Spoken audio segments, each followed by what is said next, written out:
Bonjour à toutes et à tous, bonsoir et bienvenue à cette session sur la transparence fiscale vers de nouveaux horizons. Je m'appelle Philippe Kurfs, co-directeur des- de l'unité sur la coopération internationale et les conventions fiscales, une unité qui travaille sur la question de transparence fiscale au sein de l'OCDE, au sein du département de l'administration et des politiques fiscales. Paul Hondius sera avec moi. Également, il est responsable des pratiques euh, de fiscalité délétère, mais également travaille sur les questions de transparence fiscale. Vous êtes nombreux et nombreux à connaître nos travaux sur les standards, les normes internationales d'échange d'informations. Et il y a des examens de ces normes dans le cadre du Forum mondial, mais à l'OCDE, nous travaillons également sur d'autres composantes de la transparence fiscale, que ce soit sur le côté politique, mais également sur les côtés de l'administration. Aujourd'hui, nous allons particulièrement nous concentrer avec vous sur ce qui va arriver dans ce domaine à l'avenir, notamment sur tout ce qui n'est pas particulièrement lié aux normes internationales connues. Nous pensons que ces travaux pourraient être particulièrement intéressants pour les pays en développement. Si on pouvait montrer la prochaine diapositive, s'il vous plaît. Alors, avant de rentrer dans ce qui est à attendre à l'avenir, peut-être que nous pourrions faire un bilan de ce qui s'est fait jusqu'ici. Si on regarde dans le rétroviseur, ces 2 dernières décennies, nous avons fait énormément de programmes en matière de transparence fiscale. En particulier, à la base, on s'était concentré sur les individus et la lutte contre l'évasion fiscale, et ça a commencé en 2009 avec la norme sur l'échange de renseignements sur demande. Dans le cadre de cette norme, les autorités fiscales doivent fournir des informations sur demande des administrations fiscales d'autres pays si ces informations sont pertinentes pour l'administration en question et pour la mise en œuvre de leur imposition. Bien entendu, cette norme est bien connue, bien établie. Elle fait l'objet d'un examen par les pairs dans le cadre du Forum mondial. On sait que 171 membres appliquent cette norme. Et bien entendu, il y a une limite principale liée à cette norme, à savoir qu'on ne peut que demander des renseignements si on a déjà des doutes, des suspicions et une crainte de non-conformité. Et donc, cette norme sur demande ne vous permet pas d'aller à la pêche, en quelque sorte. Et c'est pour cette raison qu'il y a eu également beaucoup d'intérêt en 2012-2013 dans le développement d'une norme pour l'échange automatique de renseignements. C'est une norme qui a été à la base adoptée en 2014. Et dans le cadre de cette norme, les pays doivent collecter des informations de leurs institutions financières sur des détenteurs de comptes étrangers et les partager avec les autorités fiscales des autres pays de résidence de ces détenteurs de comptes. On a également la norme commune de déclaration, a été à la base adoptée en 2014, a fait l'objet d'un examen en 2023 et on a plus de 110 juridictions qui échangent des renseignements dans le cadre, dans ces cadres de reporting. Plus récemment, il y a quelques années, nous avons également capitalisé sur le cadre de la NCD pour travailler sur l'échange automatique de renseignements sur les revenus provenant de plateformes numériques en 2020. Ensuite, il y a eu le cadre de déclaration des cryptoactifs en 2003 qui essaye de combler une lacune créée par le fait que les normes de reporting communes ne couvraient pas les cryptoactifs de manière complète, du coup. Le CARF est donc également bien engagé puisqu'on a désormais, je crois, 67 juridictions qui se sont engagées à commencer l'échange d'informations dans le cadre du CARF à partir de 2027 et 2028. Et on a déjà environ 50 juridictions qui se sont enregistrées pour également mettre en œuvre le CARF. Donc, le cadre de déclaration des cryptoactifs. On pourrait peut-être passer à la diapo suivante, s'il vous plaît. Merci beaucoup. Nous avons également publié et déployé différentes initiatives en matière de transparence, principalement sur l'imposition des entreprises, notamment dans le contexte des travaux BEPS. Alors ça, c'est intervenu un peu plus tard après l'adoption de la norme commune de déclaration. En 2015, il y a eu la déclaration pays par pays, donc avec l'échange automatique de ces déclarations pays par pays dans le cadre de l'action 13 du BEPS. Et le résultat de ça, c'est que les autorités fiscales peuvent recevoir des informations sur les multinationales qui ont des opérations dans leur pays avec une répartition des différents attributs, les revenus, les bénéfices, les impôts dans les différentes juridictions. Et ça a été mis en place à l'heure actuelle dans 120 juridictions qui ont mis en place des obligations de déclaration pays par pays qui couvrent quasiment toutes les multinationales qui pourraient rentrer dans le champ d'application de la déclaration de pays par pays. On a désormais plus de 4000 relations d'échange entre près de 100 juridictions membres du cadre inclusif dans le cadre des informations de déclaration pays par pays. De plus, en 2015, dans le cadre de l'action 5 du cadre BEPS, nous avons adopté la norme sur les échanges spontanés de renseignements ainsi que des décisions fiscales en l'absence de doute sur les de BEPS ou de transfert de bénéfices. L'adoption de cette action 5 depuis le début a permis environ 58 000 décisions fiscales l'année dernière. Nous avons donc, comme je l'ai dit récemment, en 2018-2019, adopté l'échange spontané de renseignements pour les entités et pour également améliorer la conformité pour les juridictions à fiscalité nulle ou nominale. Plus de 30 juridictions d'ailleurs ont exprimé avoir reçu des informations dans le cadre de cet échange spontané de renseignements. D'ailleurs, en janvier, nous avons finalisé le cadre d'échange pour les informations, le cadre d'échange automatique d'informations Globe. Ça signifie que ça va aider les administrations dans le cadre des règles Globe. Et ensuite, on va passer également au GIR-MTA, donc les autorités compétentes multilatérales, l'accord pour l'échange automatique sur les informations Globe. Comme vous voyez, nous avons donc de nombreuses initiatives, à la fois sur l'imposition des particuliers, mais également l'imposition des entreprises. Voilà, en tout cas, la voie sur laquelle nous sommes engagés. Pourtant, il faut continuer à regarder vers l'avenir, et c'est pour ça qu'on va regarder la diapo suivante, s'il vous plaît. Vous voyez ici ce qu'on aimerait partager avec vous.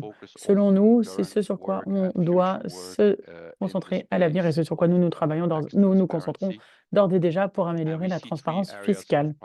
On envisage 3 domaines de priorité.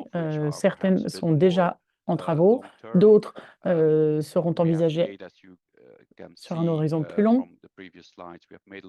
Comme vous l'avez vu dans les diapos précédentes, on a déjà fait beaucoup de progrès en matière de transparence fiscale en lien avec les actifs financiers et les actifs crypto, s'ils ne sont pas étiquetés en tant qu'actifs financiers. Mais nous avons moins progressé au-delà des actifs financiers. Et c'est la raison pour laquelle, depuis récemment, nous nous sommes concentrés également sur la transparence fiscale dans le domaine immobilier et donc les propriétés immuables. On y reviendra dans un instant. Deuxième domaine de priorité qui n'est pas si nouveau que ça, surtout dans le cadre de l'échange automatique de renseignements, nous avons étendu cette norme, ou du moins, puisque ça a déjà été adopté, mais ça a été étendu aux plateformes digitales afin d'étendre la participation à ce cadre, parce que nous pensons que pour de nombreux pays, ça peut être extrêmement bénéfique de participer à ce cadre. Et enfin, nous pensons également qu'il y a beaucoup d'intérêt pour, au lieu d'ajouter de nouveaux cadres et davantage de transparence pour améliorer les normes existantes et la transparence qui existe d'ores et déjà, nous devons capitaliser sur la technologie et les nouvelles technologies, et c'est surtout quoi nous allons nous concentrer dans le cadre du forum sur les administrations fiscales, mais nous y reviendrons plus tard. Sur cela, j'aimerais donner la parole à Paul, qui va revenir sur nos travaux en matière d'immobilier. Merci beaucoup, Philippe. Bonjour à toutes et à tous. Merci d'être avec nous aujourd'hui. J'espère que c'est intéressant et utile pour vous d'avoir une idée des différents éléments de politique sur lesquels nous travaillons. Et il y a des domaines très importants sur lesquels nous travaillons d'ores et déjà, notamment le domaine de l'immobilier. Comme Philippe l'a déjà mentionné, l'immobilier est clairement l'un des actifs, l'un des classes d'actifs qui attire le plus les investissements, qui ne sont pas des classes d'actifs financiers. Et c'est probablement le cas dans votre pays, mais également à l'étranger. Il y a des gens qui achètent des biens immobiliers à l'étranger et ça génère des défis en matière d'imposition, à l'évidence, puisque on a des limites dans l'influence des gouvernements en matière de souveraineté. C'est la raison pour laquelle il est important d'envisager des options en matière de coopération internationale et de coordination en la matière. Donc, pour commencer, voilà une vue d'ensemble des travaux qu'on a déjà mis en branle en matière d'immobilier. Tout d'abord, quelle est la question importante? C'est pourquoi? Pourquoi est-ce qu'on pense que c'est un domaine important sur lequel on doit travailler? Eh bien, sur cette diapositive, vous le voyez, au-delà du fait que vous voyez de nombreuses maisons partout dans le monde, on voit également quelques points ici qui soulignent bien certains des éléments qui sous-tendent nos travaux et la raison pour laquelle on veut améliorer la transparence dans ce domaine. Tout d'abord, comme je l'ai déjà rapidement mentionné, et c'est quelque chose de très important, en particulier, il y a des personnes fortunées qui détiennent souvent, dans le cadre de leurs investissements, des biens immobiliers à l'étranger. Alors, il y a des formes d'investissement basiques telles qu'une maison de vacances à l'étranger ou un appartement dans une autre ville, mais ça peut également aller bien au-delà de cela, puisque ça peut inclure également des biens immobiliers très prestigieux, très, très onéreux. Et parfois, il y a même une composante d'investissement ajoutée à cela, dans ce sens qu'il y a une gestion professionnelle ou le semi-professionnel de l'investissement immobilier pour la location de ces propriétés afin d'en générer un revenu à partir de ces investissements. Ces dernières années, certaines de ces déclarations ont d'ailleurs été partagées avec le G20. On a fait des recherches sur l'ampleur de cette problématique et comment on peut travailler davantage sur la question de transparence fiscale. Comme vous le voyez, à partir de janvier 2023, on a eu un rapport qui a été partagé avec le G20. Il y a des chiffres et les chiffres le montrent bien. Il y a dans ce domaine beaucoup d'actifs et de plus-values non déclarées et peu d'accès à ces informations en la matière. C'est loin d'être idéal. Il y a donc la nécessité de faire des progrès en matière euh, de ces plus-values non déclarées. Et dans le cadre des travaux préparatoires que nous avons faits, il nous est également apparu évident, et c'est-à-dire assez surprenant, l'immobilier est une classe d'actifs assez intéressante pour ne pas déclarer dans le cadre de la norme commune de déclaration que nous avons développée. Et ça fait un peu plus de 10 ans, comme vous le savez probablement. La norme commune de déclaration couvre les comptes financiers auprès des banques et d'autres produits d'investissement dans le secteur financier. Cependant, il ne couvrait pas les investissements directs dans l'immobilier. Donc, on voit bien ici qu'il y a de l'argent que l'on peut éviter de déclarer aux administrations fiscales et c'est une manière de faire en sorte que ce ne soit pas déclaré. Et donc, on peut le faire passer d'un produit d'investissement financier ou d'un compte financier qui serait donc couvert par la norme commune de déclaration, et là, de le faire passer dans un bien immobilier qui, là, ne serait pas soumis à la norme commune de déclaration. Donc, au-delà de la dimension importante de la nécessité d'aller identifier les potentiels risques d'évasion fiscale, il est important également d'améliorer la conformité et faire en sorte que la conformité soit plus efficace. C'est utile également pour ces contribuables qui souhaitent être en conformité. Il faut que les pays partagent de manière proactive les informations afin que rapidement les déclarations de ces contribuables soient prises en compte rapidement. Et les pays, à partir de ces informations, peuvent d'ailleurs pré-remplir les déclarations fiscales pour faire en sorte que les bons montants soient déclarés. Et c'est également extrêmement bénéfique pour les juridictions et les contribuables, parce qu'ainsi, on s'assure que ces revenus, cette richesse pour ces pays est bien soumise à l'imposition. Comme je l'ai déjà dit, et c'est pour mon dernier point là, mais les administrations fiscales bénéficient généralement d'un meilleur accès aux données sur les actifs grâce aux politiques d'échange automatique de renseignements, et ça réduit ainsi la nécessité d'avoir des demandes plus structurées d'informations. Et c'est ainsi les administrations fiscales peuvent se concentrer leurs efforts sur des affaires où il est important d'avoir une bonne base de données, et c'est également ce que nous essayons de faire ici.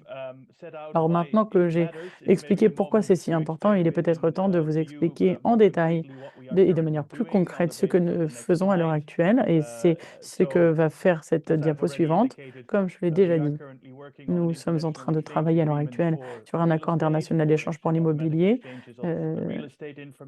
donc sur des renseignements en matière d'immobilier automatique, suite à l'intérêt manifesté par le G20 à de nombreuses reprises ces dernières années.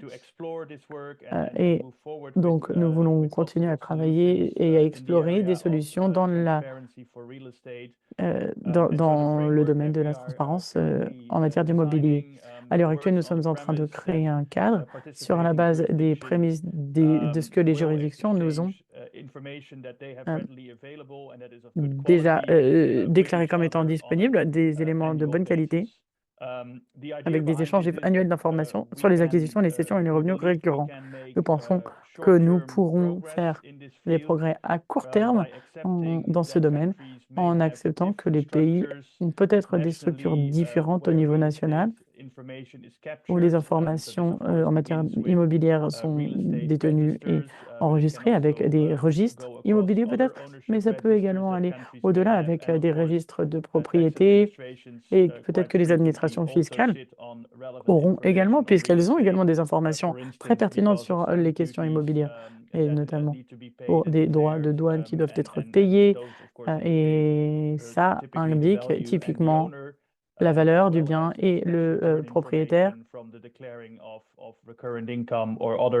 Donc les droits de timbre, notamment, puisque si on a accès à ces informations fiscales et qu'on combine ces informations de manière intelligente, et qu'en plus de cela, on a des bonnes sources de données disponibles et qu'on les met à disposition des autres juridictions pour l'échange automatique de renseignements, eh bien, ça peut être extrêmement utile. Alors, comment est-ce que ça fonctionnerait en pratique? Nous avons créé et conçu ce cadre à l'heure actuelle comme étant un cadre modulaire qui travaille sur différentes briques d'informations potentiellement collectées et échangées. Cela couvre 4 types d'informations que vous voyez ici sur la diapositive. Et je sais que ce n'est pas forcément dans l'ordre des points ici, mais pour vous expliquer les choses, ça peut être utile que je vous explique. On cherche déjà des échanges exceptionnels de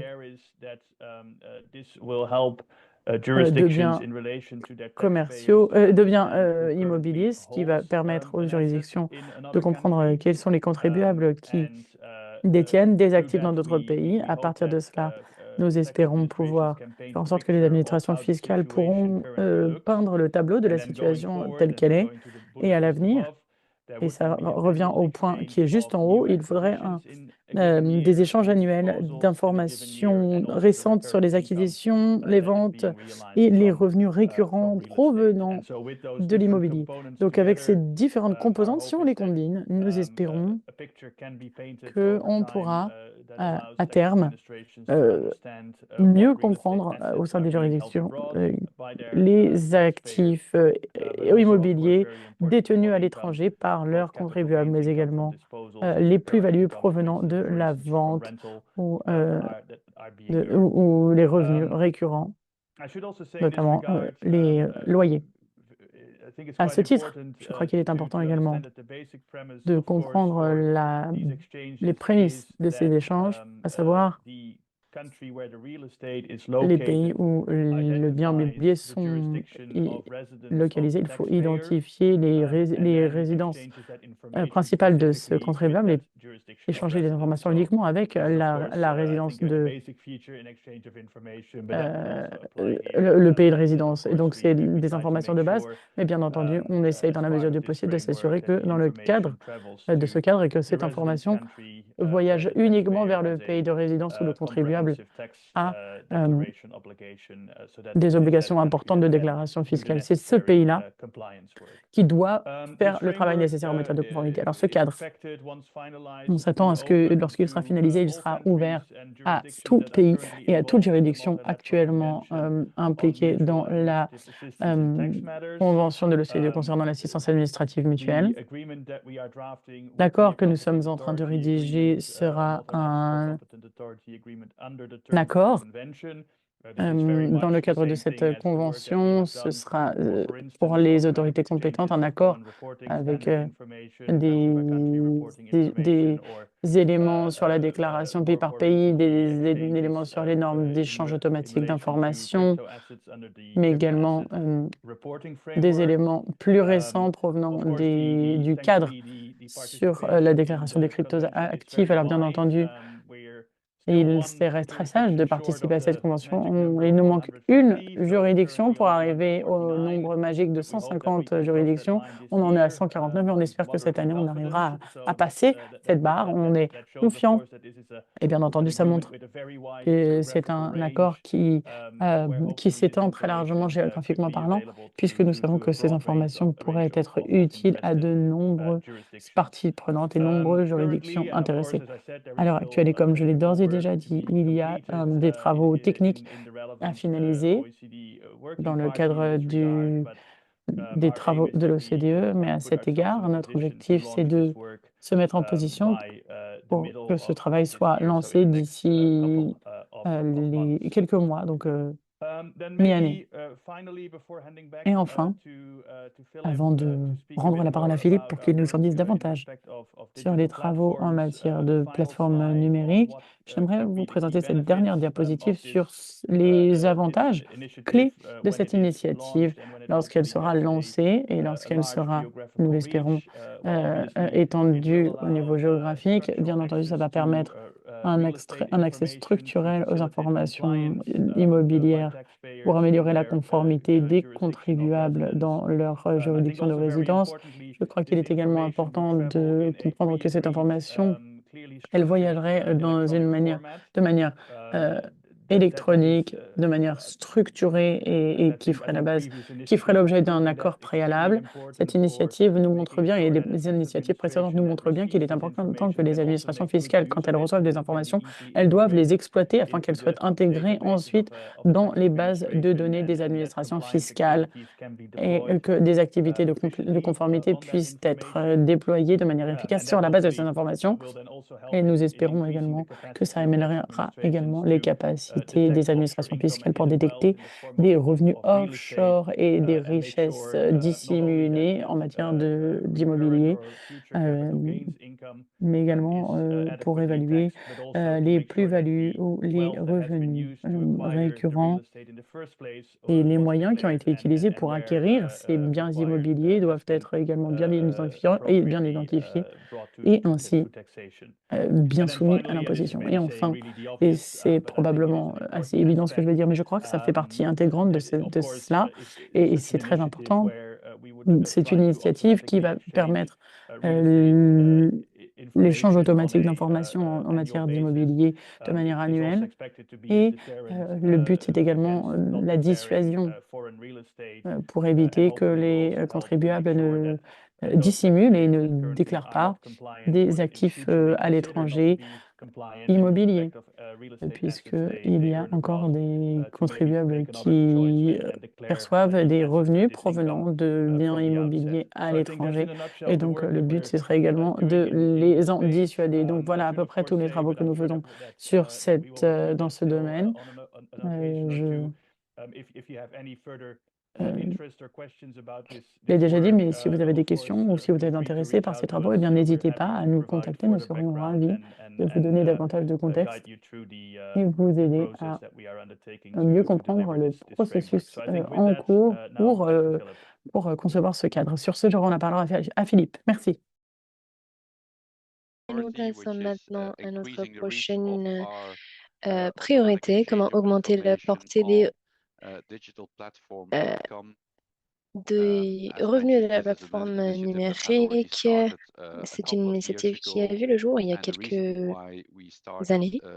La raison pour laquelle nous avons commencé ce projet était parce que nous avons constaté une croissance importante de l'économie numérique et nous passons tout de suite à la diapositive suivante où cela a transformé la manière dont les contribuables, les entreprises et les individus tirent des revenus, ce qui engendrait également une croissance du partage de la économie. Vous avez les différents exemples, les plateformes numériques telles Airbnb ou la prestation de services, les applications de transport, ride-hail, Uber, et j'en passe.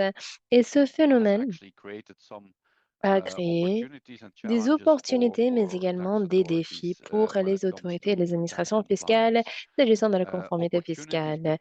Des opportunités, pourquoi? Parce que avant la naissance de ces plateformes numériques, ces activités euh, étaient plutôt au sein de l'économie informelle et non pas signalées auprès des autorités. Mais avec l'arrivée de ces plateformes numériques, des informations s'agissant de ces revenus peuvent être retrouvées quelque part sous forme numérique au sein de ces plateformes, ce qui crée des opportunités en matière de conformité pour les autorités fiscales. Qu'en est-il des difficultés maintenant, des défis à relever? Il y en a plusieurs. D'un côté, très souvent, le contribuable ne savent pas si les revenus sont imposables. Tout le monde n'est pas sur pied d'égalité. Ceux qui tirent des revenus via les plateformes et les autres qui sont des salariés lambda. ce qui augmente la non-conformité. Mais encore plus important, le défi le plus important pour les autorités fiscales est le fait que les opérateurs des plateformes se retrouvent en dehors de la juridiction en question ou concernée. Il est donc très difficile d'accéder aux informations et d'enforcer les ou de forcer les plateformes à fournir les informations ou les renseignements. Nous avons adopté ce cadre pour l'échange automatique de renseignements sur les revenus dérivés des plateformes numériques. Nous avons développé ce cadre d'échange en 2020. Il s'agit d'un cadre qui sera familier à tous ceux et celles qui participent à la norme commune de déclaration. Cela fait partie de 3 pavés. Nous avons des règles types qui peuvent être mises en œuvre par les juridictions intéressées. Ces règles types ont été élaborées pour que les juridictions puissent collecter des données sur les contribuables et leurs revenus, les revenus des plateformes qui se trouvent dans leur juridiction. Nous avons une standardisation, en quelque sorte. Un avantage de ce processus est la prévention de doublons ou d'exigences multiples en matière de reporting, ce qui rendrait plus difficile la non-conformité.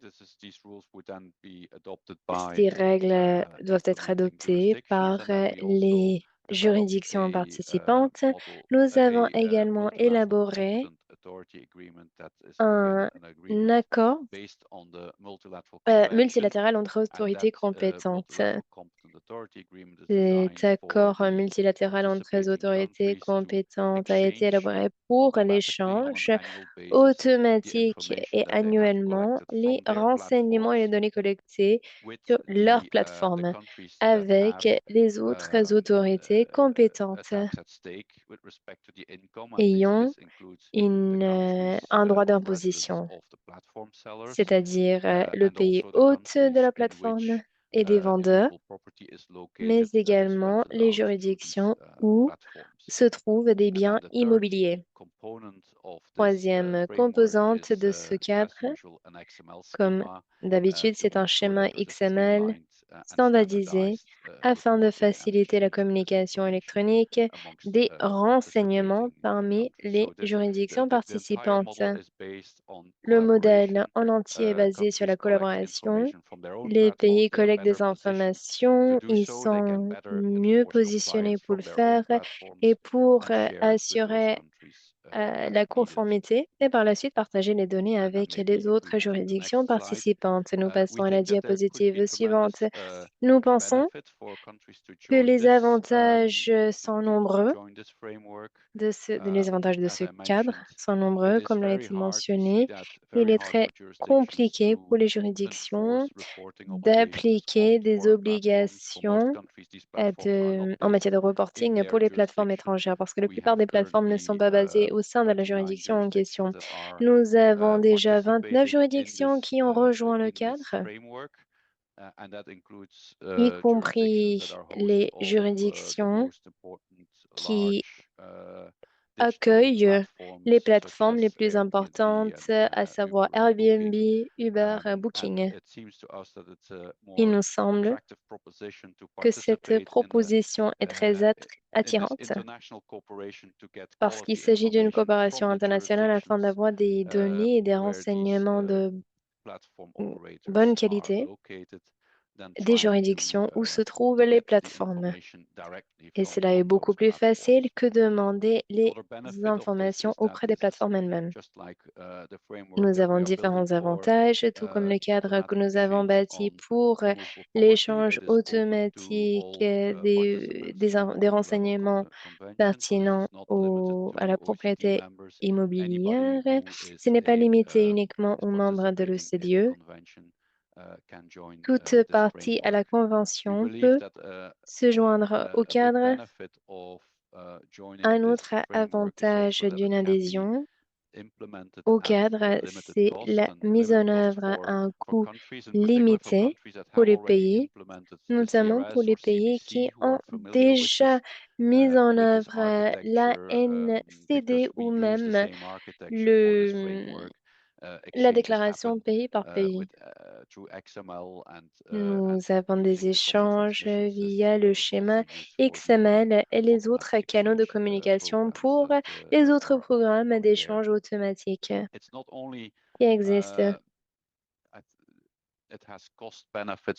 Il y a également des avantages en matière de coûts pour les pays, mais également pour les plateformes. Pourquoi? Parce que si on compare la situation pour une plateforme et un opérateur de plateforme qui doit mettre en œuvre un reporting ou un régime de reporting unilatéral ou même bilatéral, ou même l'ajout d'un pays à un système existant pour la mise en œuvre des règles, la proposition est différente. Il est très facile pour les opérateurs des plateformes d'ajouter un pays supplémentaire aux règles. Toutefois, c'est très coûteux de devoir mettre en œuvre un tout nouveau régime de reporting avec des obligations différentes pour chaque juridiction. La plupart des grandes plateformes sont actives dans les pays qui ont déjà mis en œuvre ces règles. Par conséquent, il s'agit uniquement d'ajouter un pays supplémentaire au système de reporting qui sont déjà en place, si jamais un nouveau pays souhaite se joindre au système.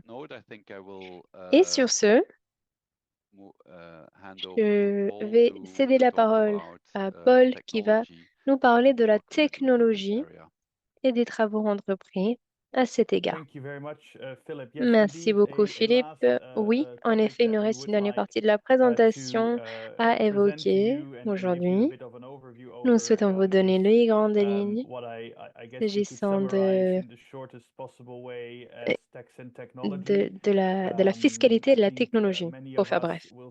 Je crois que nous nous souvenons de l'ère où les déclarations fiscales étaient faites sur papier et envoyées par la poste à une boîte postale.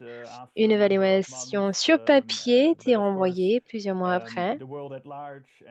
Mais le monde, de manière générale, mais notamment le monde fiscal, a tourné la page depuis.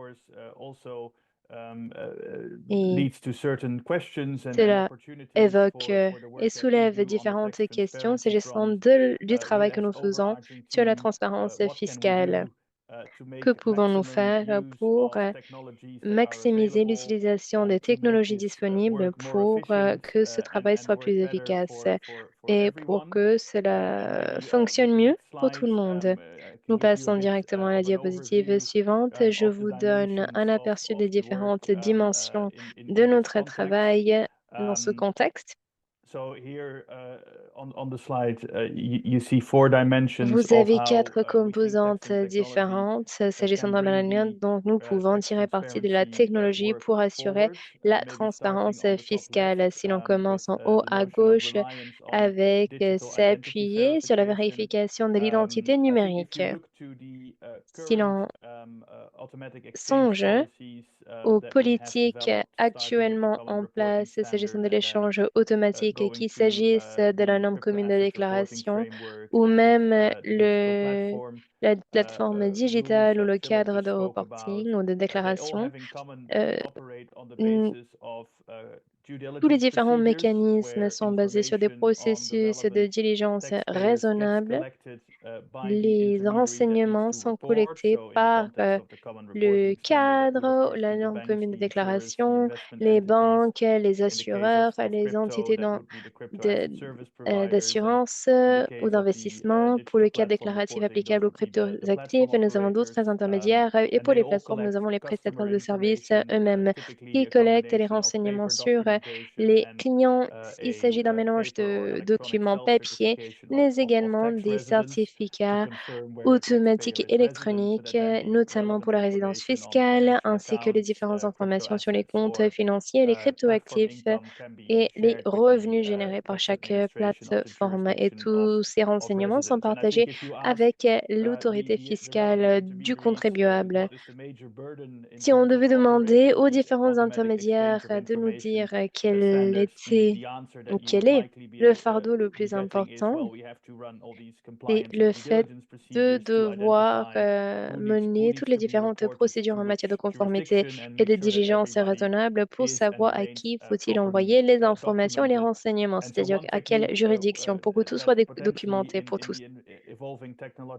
Si l'on pense à cet environnement qui ne cesse d'évoluer, on peut peut-être s'appuyer sur la vérification de l'identité numérique.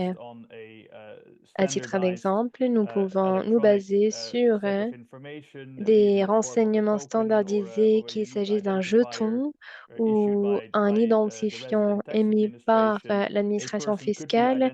Quelqu'un ou une personne peut être identifiée de manière très simple par une entité intermédiaire sans qu'elle doive se baser sur sa propre procédure de diligence raisonnable qui peut être assez intensive en matière de ressources. Nous devons peut-être approfondir ce sujet. Pourquoi? Parce que non seulement les procédures de diligence raisonnable seraient beaucoup moins intenses et chronophages, mais cela aiderait également les autorités fiscales et les contribuables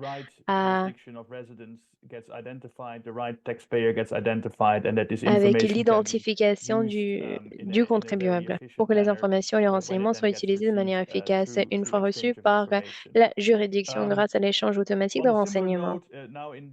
Dans la même veine, si l'on regarde la partie verte, nous avons bien entendu le timing qui est important.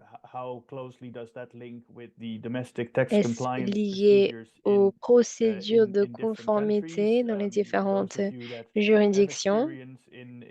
Pour ceux qui ont des expériences avec la NCD ou le cadre déclaratif applicable aux cryptoactifs, vous savez que quand on parle de délai de 9 mois, c'est-à-dire 9 mois après la fin de l'année à laquelle appartiennent les données. C'est-à-dire pour 2024, les renseignements seraient ou arriveraient au mois de septembre 2025. Normalement, c'est après la date butoir de la déclaration. Donc, c'est après que l'instrument de conformité soit appliqué. Ce serait beaucoup plus facile si ces renseignements étaient reçus avant par la juridiction pour que ces informations et ces renseignements puissent être utilisés en temps réel lors de la déclaration. La question est donc la suivante. Comment faciliter la conformité grâce à des rapports en temps réel et des déclarations pré-remplies? Comment accélérer le transfert de renseignements et d'informations? Il faut que les renseignements soient structurés et disponibles, mais ça, c'est lié à la technologie et à la fiscalité. Si l'on passe en bas à gauche, le pavé violet, un accès direct au référentiel de données, comme l'a été mentionné dans l'explication du travail sur le bien immobilier.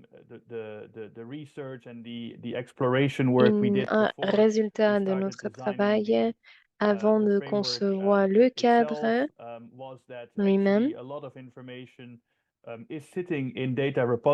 Beaucoup d'informations se trouvent dans des registres, des référentiels, et ces renseignements sont très pertinents et très utiles pour les autorités fiscales. Pas souvent, cette information n'arrive pas aux autorités étrangères. Et si ces renseignements sont envoyés, ce n'est pas, le canal de communication n'est pas utilisé de manière efficace. Nous souhaitons explorer des modèles existants dans l'architecture internationale qui pourraient être déployés afin d'améliorer l'accès aux bases de données, aux référentiels de données pour que les administrations fiscales étrangères aient accès à ces données également, c'est-à-dire tirer parti des politiques et des informations, des renseignements qui existent déjà, mais qui ne se retrouvent pas au bon endroit, entre guillemets. C'est un flux de travail que nous souhaitons explorer. On veut rendre disponibles ces données de manière efficace pour augmenter la conformité fiscale dans certains domaines. Et enfin, en bleu, tout en bas de votre écran à droite, vous allez revoir, j'imagine, il y a un acronyme que vous voyez souvent. Donc, FTA, c'est le Forum sur l'administration fiscale. Il s'agit d'une entité avec plus de 50 administrations fiscales qui se réunissent pour discuter des questions pertinentes liées à l'administration fiscale et la manière dont on peut l'améliorer grâce à un partage d'informations et grâce à l'entreprise de projets communs. Nous avons l'agenda administration fiscale 3.0 afin de rendre les administrations beaucoup plus efficaces et ce grâce à l'utilisation de la technologie, notamment les TIC. Et nous travaillons activement afin de soutenir les collègues dans l'échange de renseignements, les différentes initiatives en matière de transparence fiscale et la technologie pour transmettre les renseignements afin de rendre les processus plus agiles et plus efficaces pour l'avenir. C'est une dimension qui nous intéresse pour le développement de notre travail futur. Je regarde l'heure qui tourne. Il ne nous reste pas beaucoup de temps. Nous avons jusqu'à 16 heures. Je crois que nous avons parcouru les questions, les points importants en ce qui concerne notre travail actuel, mais également des projets futurs à considérer. J'espère que cette session vous a été utile, mais avant de clôturer, je rends la parole à Philippe pour toute remarque de conclusion. Si je ne reprends pas la parole, je vous remercie de votre aimable attention. J'espère que cette session vous a été utile et n'hésitez pas à me contacter si jamais vous souhaitez rentrer dans les détails s'agissant de certains points évoqués. Merci beaucoup, Paul. Il nous reste 10 minutes. Je ne sais pas s'il y a des questions. On peut peut-être prendre des questions s'il y en a. Je vais regarder. Y a-t-il des demandes de prise de parole?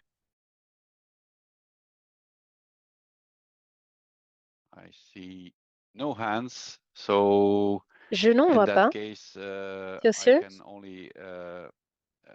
je vais vous remercier de votre intérêt de cette session. Si vous souhaitez vous joindre aux différents cadres dont on a parlé, qu'il s'agisse de plateformes numériques, des biens immobiliers, n'hésitez pas à nous contacter pour davantage d'informations. Merci beaucoup.